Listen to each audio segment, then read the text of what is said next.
Olá! Agora nós vamos abordar a segunda parte da genealogia de Jesus Cristo. Nós vamos tratar agora do Evangelho de Lucas, capítulo 3, versículos 23 a 38. No Evangelho de Lucas, a genealogia começa assim. Lucas, capítulo 3, versículo 23. E o mesmo Jesus começou quando tinha cerca de 30 anos, sendo, como se pensava, filho de José, filho de Eli. Começou quando tinha cerca de 30 anos de idade. Nesta idade, os levitas começavam em seu trabalho. Isso nós vemos em Números, capítulo 4, versículo 3. Da idade de 30 anos acima até 50 anos, todos os que entrarem em companhia para fazer o serviço no tabernáculo do testemunho. Mas não é evidente que Jesus fez alguma referência a isso ao adiar sua obra para o 30º ano. Ele não foi submetido à lei levítica em relação ao sacerdócio. E parece que profetas e professores tenham começado seu trabalho antes dessa era. Como se pensava? Como se pensava comumente, ou talvez sendo legalmente reconhecido como seu filho. Filho de Eli. Isto é, segundo a maioria dos estudiosos, o genro. Eli seria o pai de Maria. Assim, Mateus escreve a genealogia de José, descendente de Davi por Salomão. Já Lucas escreve de Maria, descendente de Davi por Natã.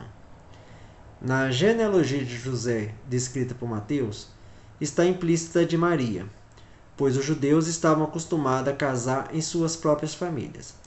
Assim, José, tendo se casado com a filha de Eli, e sendo também adotado por ele, foi chamado de filho, e como tal, foi inscrito nos registros públicos. Maria não foi mencionada, porque os hebreus nunca permitiriam que o nome de uma mulher entrasse nas tabelas genealógicas, mas inseriram o marido como filho daquele que era, na realidade, seu sogro. A genealogia de Cristo por sua mãe, que o concebeu miraculosamente, colocada nessa ordem, parece insinuar que Jesus era a semente da mulher, que, na primeira sugestão de misericórdia concedida à humanidade após a queda, foi previsto para quebrar a cabeça da serpente, conforme vemos em Gênesis capítulo 3, versículo 15. E porei inimizade entre ti e a mulher, e entre tua descendência e a descendência dela. Esta te ferirá a cabeça, e tu lhe ferirás o calcanhar. Assim, Lucas, como se tornou o historiador que relatou a miraculosa concepção de Cristo, leva sua genealogia a Adão, que, juntamente com Eva, recebeu a promessa mencionada anteriormente sobre a restituição da humanidade pela semente da mulher. Versículo 24. Filho de Matate, filho de Levi, filho de Melque, filho de Janai, filho de José. Tanto aqui como em toda a genealogia, a palavra filho não aparece no grego. Aqui seria literalmente de Matate, de Levi, de Melque, de Janai, de José e assim em diante. Versículo 25. Filho de Matatias, filho de Amós, filho de Naum, filho de Esli, filho de Nagai. Existem mais diferenças que semelhanças entre a genealogia de Lucas e Mateus. Semelhanças importantes. A linhagem de Jesus é reconstituída através de José. Os mesmos nomes para a linha entre Davi e Aminadab. Os mesmos nomes para a linhagem entre Ezon e Abraão. Versículo 26. Filho de Mate, filho de Matatias, filho de Semei, filho de Joseque, filho de Jodá. Diferenças importantes entre essas genealogias e a de Mateus. Lucas não faz referência explícita a mulheres e remonta a linhagem de Jesus até Adão, filho de Deus, enquanto Mateus vai até Abraão. Lucas usa a ordem ascendente, começando com Jesus e ascendendo até Adão, filho de Deus, enquanto Mateus usa a ordem descendente, que começa com Abraão e termina com Jesus. Lucas coloca a genealogia depois de seu relato do batismo de Jesus, enquanto Mateus começa o seu evangelho com ela. Versículo 27.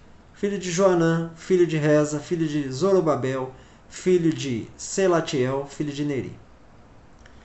filho de Zorobabel e filho de Selatiel.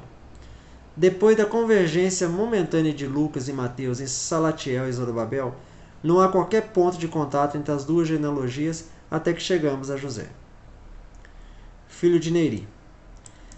Em Mateus encontramos Salatiel como filho de Jeconias. A princípio, Salatiel poderia ser filho de Jeconias e descendente legal de Neri, que é uma visão tradicional, ou vice-versa. Descendente legal de Jeconias e filho de Neri.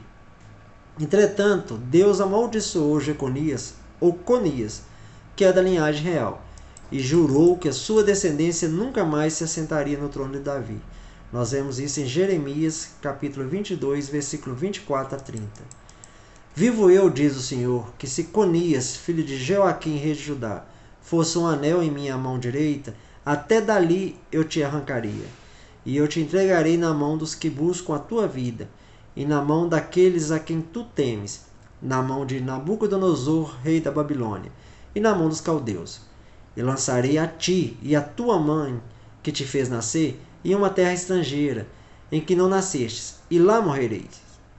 Mas a terra a qual suas almas anseiam voltar, para lá nunca voltarão. É este homem Conias um pote quebrado, ou um vaso de quem ninguém se agrada? Porque ele e a sua geração foram arremessados fora, e lançados a uma terra que não conhece? Terra, terra, terra, ouve a palavra do Senhor. Assim diz o Senhor: escrevei este homem como sem filhos, homem a quem nada prosperará nos dias da sua vida, pois nenhum homem de sua semente prosperará em se sentar sobre o trono de Davi e em reinar em Judá. A maldição que estava sobre Jeconias era de que ele seria privado de filhos, no que diz respeito a ter um filho para reinar sobre o trono de Davi. Nenhum homem de sua geração reinaria mais em Judá. Portanto, a linhagem davídica de reis chegaria ao fim com ele. Embora Jeconias tenha tido vários filhos, nenhum deles, ou nenhum descendente deles, jamais se assentou no trono de Davi e governou sobre Judá e Israel. Deus o amaldiçoara, eliminando do trono, e também a sua descendência. O próximo rei de Judá não foi descendente seu, foi um tio, Matanias ou Zedequias. O rei eterno de Judá seria o Messias, que não descenderia da linhagem real salomônica, mas ainda assim teria o direito de reinar através da linhagem real davídica, a fim de cumprir a aliança quanto ao reino eterno da semente de Davi. Essas condições foram plenamente atendidas em Maria, a mãe do Messias, que descendia de Natã, filho de Davi, que não era da linhagem real, e em José, que era herdeiro legal ao trono por meio de Salomão, filho de Davi. Assim, as considerações sobre a maldição de Jeconias levam à adoção da opção onde Salatiel seria filho de Neri e descendente legal de Jeconias.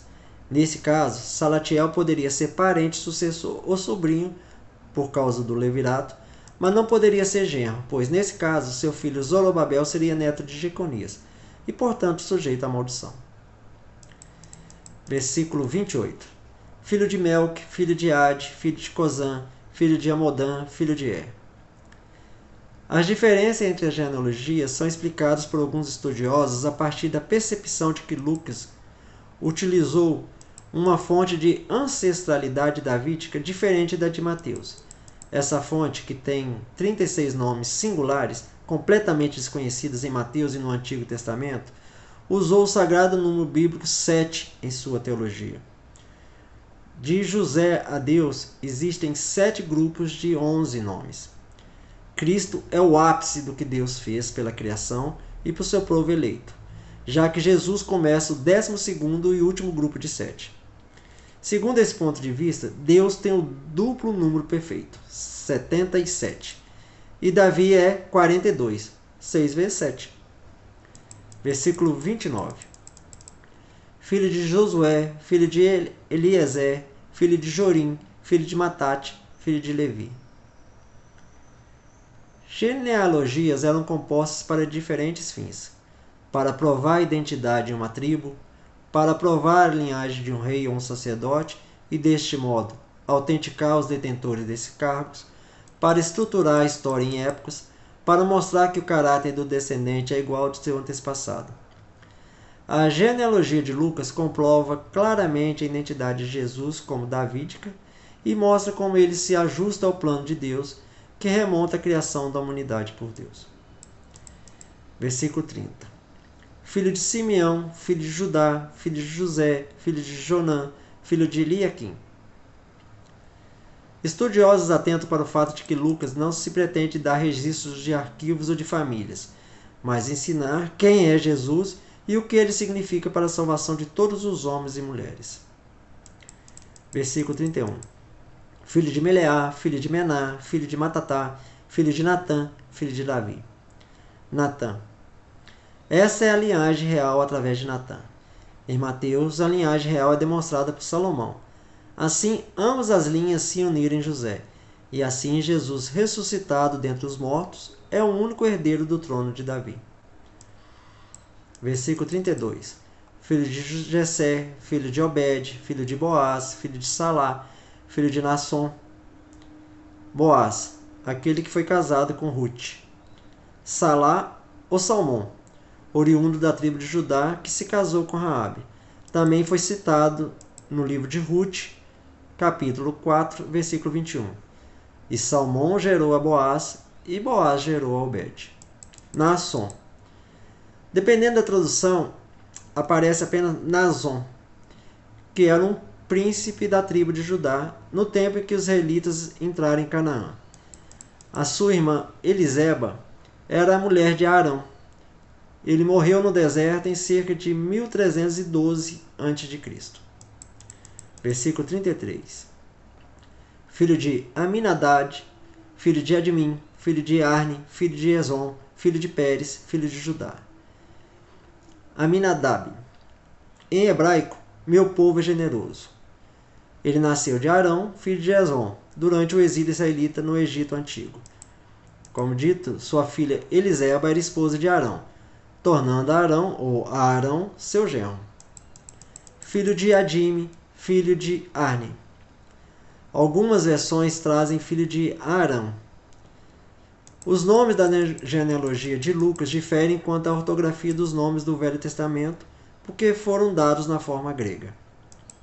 Esrom, o mais velho dos dois filhos de Pérez. Ele é mencionado entre a geração mais jovem dos filhos de Israel, dos 70, que foram para o Egito com Jacó. Judá. Era o quarto filho de Jacó e de Lia, e a raiz hebraica do seu nome é uma expressão de agradecimento a Deus. Antes de morrer, Jacó abençoou cada um de seus filhos. Acerca de Judá, Jacó lhe prometeu que seus irmãos lhe prestariam homenagem e que o cetro não se arredaria de sua mão, e o legislador não se apartaria de seus pés, predizendo assim o destino da descendência de Judá sobre todo Israel. Versículo 34. Filho de Jacó, filho de Isaque, filho de Abraão, filho de Tera, filho de Naor. Tera, o pai de Abraão, e que teria iniciado a jornada dos hebreus rumo à terra de Canaã. Após o falecimento de Arã, seu filho, pai de Ló, Tera saiu de Ur dos Caldeus com seu filho Abrão, juntamente com Sarai e Ló, e seguiram em busca da terra prometida. Porém, Tera chegou a uma localidade que ficava no meio do trajeto, onde se estabeleceu e deu ao lugar o nome de seu filho Arã, onde faleceu, tendo vivido 205 anos. Naor viveu apenas 148 anos e provavelmente morreu na cidade de Ur. Versículo 35. Filho de Serug, filho de Regaú, filho de Faleque, filho de Eber, filho de Salá. Serug viveu 230 anos, entre o ano 2185 a.C. e 1955 a.C. Foi o pai de Naor, que nasceu quando ele tinha 30 anos, e foi o bisavô do patriarca Abraão. Serug viveu 200 anos depois que nasceu Naor, gerando filhos e filhas. Regaú, ou Reu, viveu 239 anos, gerando filhos e filhas. Faleg, ou Peleg, viveu 239 anos, entre o ano 2247 a.C. e 2008 a.C. De acordo com Gênesis capítulo 10, versículo 25, temos: E a Éber nasceram 2 filhos. O nome de um foi Peleg, porque em seus dias foi repartida a terra, e o nome de seu irmão Joctã. Foi durante a época de Peleg que a terra foi repartida, referindo-se, talvez, à divisão das línguas faladas pela humanidade, talvez no reinado de Nimrod, considerado por alguns como o construtor da Torre de Babel.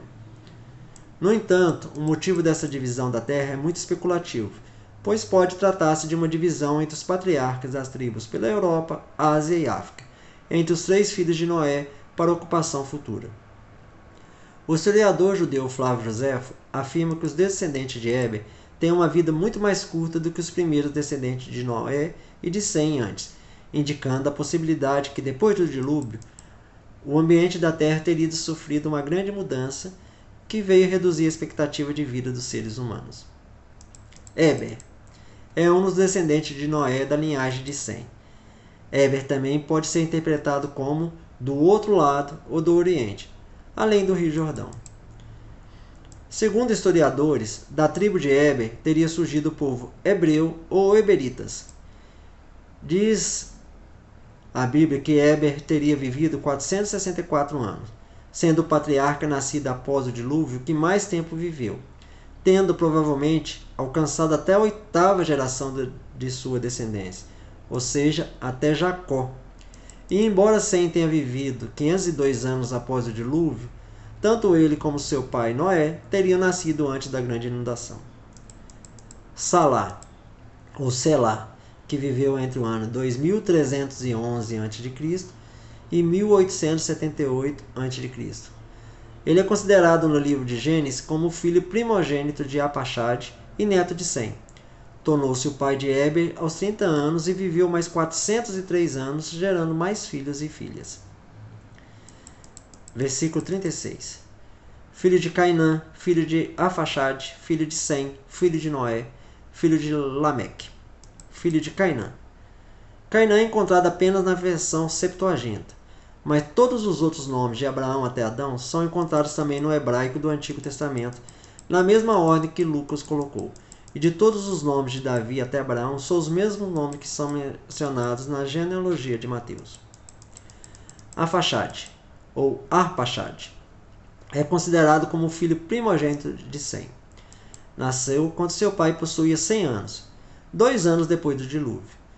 Devido à sua longevidade, Arpaxade teria vivido pelo menos até a 8ª geração de sua descendência, alcançando o patriarca Abraão. Tem-se entendido que Arpaxade seria o ancestral dos caldeus mesopotâmicos. Um indício é o fato da Bíblia mostrar a possível cidade natal de Abraão, a cidade de Ur, que é várias vezes mencionada na Bíblia como Ur dos caldeus. Sem. Sem foi um dos filhos de Noé, irmão de Cã e de Jafé, e teria vivido 600 anos, dos quais 500 foram após o dilúvio. Segundo a tradição, Sem seria o patriarca das populações semitas. Sem não apenas alcançou Abraão, como também viveu até a época de Isaac e Jacó. Pode dizer também que Sem viveu mais do que seu filho Arpaxade, que morreu com 438 anos, isto é, antes do pai falecer. E como a longevidade dos patriarcas foi diminuindo, Sem pode ter enterrado todos os seus descendentes até Abraão, com exceção de Éber, que teria falecido 29 anos depois de seu bisavô. Noé. Do hebraico, descanso, alívio, conforto. É o patriarca que recebeu ordem do Senhor para a construção de uma arca, para salvar a criação do dilúvio. Noé nasceu em 2948 a.C. e morreu com 950 anos em 1998 a.C. Seus 3 filhos mais conhecidos eram Sem, Cã e Jafé. A história de Noé tem forte significado simbólico sobre boa parte da história de Israel, principalmente durante o período da conquista de Canaã, narrada no livro de Josué. A maldição de Noé certamente foi usada pelos povos semitas, ou seja, descendentes de Sem, cujos hebreus fazem parte, como justificativa para a conquista da terra de Canaã, ocupada pelos cananeus, alegadamente descendente de Canaã, neto amaldiçoado de Noé. Noé enfrentou o dilúvio e ainda viveu mais 3 séculos e meio, o que significa que poderia ter falecido já nos dias de Abraão, já na 10ª geração de seus descendentes. Lameque. Quando Noé nasceu, Lameque profetizou a respeito de seu filho, assim dizendo, Gênesis capítulo 5, versículo 29. Este nos aliviará das nossas obras e do trabalho de nossas mãos, por causa da terra que o Senhor amaldiçoou. Lameque faleceu com fartos 777 anos, o que, segundo os cálculos, teria sido 5 anos antes do dilúvio ocorrido quando Noé tinha 600 anos. Versículo 37. Filho de Matusalém, filho de Enoque, filho de Jared, filho de Malelel, filho de Cainã. Matusalém ou Metusalém, em hebraico, homem de Javelina, ou ainda, sua morte trará juízo. Foi um patriarca bíblico conhecido por ser o homem que teve mais longevidade de toda a Bíblia, pois teria vivido por 969 anos. Enoque. Enoque teria sido tomado por Deus para não experimentar a morte e na certa fosse poupado da ira do dilúvio. Vemos isso em Gênesis capítulo 5, versículos 23 e 24. E foram todos os dias de Enoque 365 anos. Caminhou, pois, Enoque com Deus, e desapareceu, porque Deus o levou. Há 2 aspectos extraordinários no relato de Enoque, enfocado nesses versículos, que não foram enfocados em outras gerações. As indicações do texto de que ele andou com Deus e o fato de que, supostamente, ele não teria morrido, pois Deus para si o tomou. Estes relatos foram a origem de muitos estudos rabínicos mais aprofundados de sábios judeus ao longo de séculos. Jared. Jared, que teria vivido de 3.544 a.C. a 2.582 a.C., é um personagem da Bíblia que morreu aos 962 anos.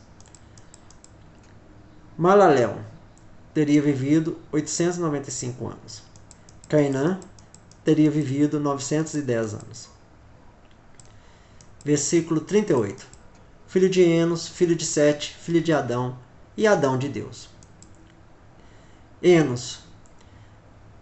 Enos, que teria vivido de 3.769 a.C. a 2.864 a.C., morreu aos 905 anos.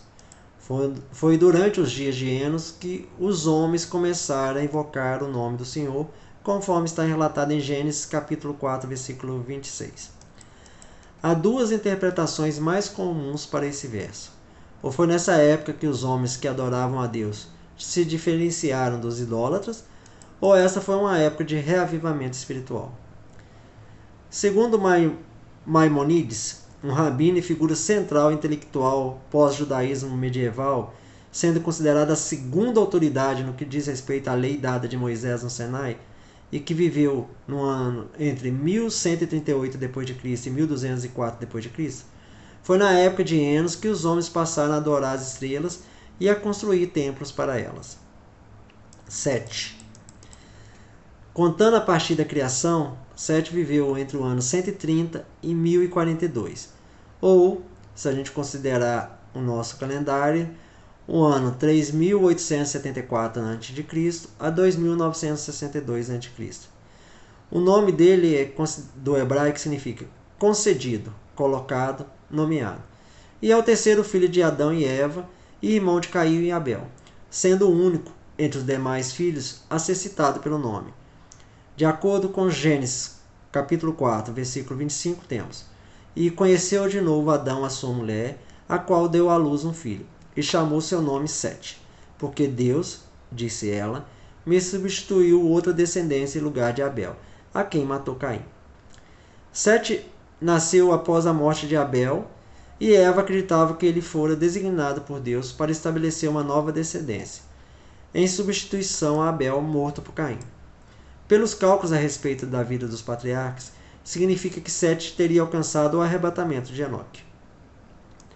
Adão, primeiro ser humano criado diretamente por Deus. Viveu entre 4.004 anos antes de Cristo e 3.074 antes de Cristo, morrendo com 930 anos. Lucas leva a genealogia até Adão, para enfatizar que Jesus descendia do primeiro pai da raça humana. As datas citadas nessa genealogia foram apresentadas por James Ussher, que viveu em 1581 a 1656 d.C., um arcebispo de Armagh. Baseando-se na Bíblia, escreveu o livro The Annals of the World, publicado em 1658. Nesse livro, Ussher fez uma cronologia da vida na Terra, baseada em estudos bíblicos e de outras fontes, de tal maneira que concluiu que a criação do mundo ocorreu no ano 4004 a.C., pelo calendário juliano. Na época, a afirmação foi amplamente aceita. Adão de Deus. Isto é, o que quer que os filhos de Adão receberam de seus pais humanos, Adão recebeu imediatamente de Deus, exceto pecado e miséria. Cristo foi o filho de Adão e filho de Deus, para que fosse o mediador apropriado entre Deus e os filhos de Adão, e pudesse levar os filhos de Adão, por meio dele, a serem filhos de Deus. Toda a carne, por descender do primeiro Adão, é como erva, e murcha como a flor do campo. Mas o que participa do Espírito Santo da vida do segundo Adão tem esse gozo eterno, que, pelo Evangelho, nos é pregado. Até a próxima.